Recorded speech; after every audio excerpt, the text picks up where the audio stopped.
হ্যাঁ, আকাশে যে এত মেঘ, এই মেঘটা কিসের তৈরি ভাই? এই কাজ কর, ও আছে বিড়ির ধুমো। আচ্ছা মিস্ত্রি, তাহলে কালো কালো কিসের ধুমো? ওরে ওটা আছে সাহেব বিড়ির ধুমো। ভাই, এই পাশে যে হালকা কালো ধুমো, এই কিসের ধুমো? ওরে গেছে মোহন বিড়ির ধুমো। আচ্ছা মিস্ত্রি, এই পাশে নাই মোহন বিড়ির ধুমো গেল, এই পাশে সাদা সাদা এগুলো কিসের ধুমো? পাগল, ওইগুলো আছে লাকি স্ট্রাইক সিগারেটের ধুমো। ও আছে যে কালীগঞ্জের নেতা কোতারা যারা খাই, সেসব ধুমো যে সব ওই জায়গায় জড়ো হয়। আর আমরা যা খাই, এই সাহেব মোহন, সেই সব ধুমো যে এই পাশে জড়ো হয়। দেখতে পাচ্ছি কি কালো হেরে আছে আর এবার সাদা হেরে আছে। ভাই, এই পাশে এত সাদা চকচকে ধুমো, এ কিসের ধুমো ভাই? এই পাশে সব গাঁজা ধুমো। এই গাঁজা এই পাশে একটা বাগান দেখেছিস? এই বাগান সব গাঁজা খাবে আর ওখানে যে জমা হবে, সেই জন্য সব গাঁজা ধুমো। বুঝিস না তোরা? তোরা যে কাজ কাম না করে বসে আছিস, গৃহস্থ কি টাকা দেয়?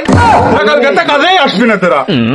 কাজের জন্য কালকে তো তোরা আসবি না, আমি একা একা কাজে আসবো, গৃহস্থ নিয়ে কাজ করবো। এই গৃহস্থের সাথে আমি হিসাব দিতে পারছি না তো কাজ জন্য। তোরা কালকে তো কাজ আসবি না।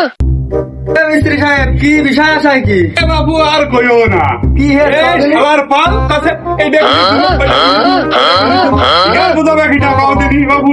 না, তাই যে এগুলো মোহন বিড়ির ধুমো, তারপরে আছে আপনার এই সিগারেট ধুমো, লাকি স্ট্রাইকের ধুমো আছে। তাহলে ওই যে লাইছে লাইছে যে ধুমোটা, ওইটা কিসের ধুমো? আরে বাবু, তুমি কি কাজের মধ্যে আমি সারাদিন কাজ করে ভালো লাগবে না? তুমি এই অশান্তি কথাবার্তা রাখো না, বাড়া হচ্ছে আবার ঘুমো।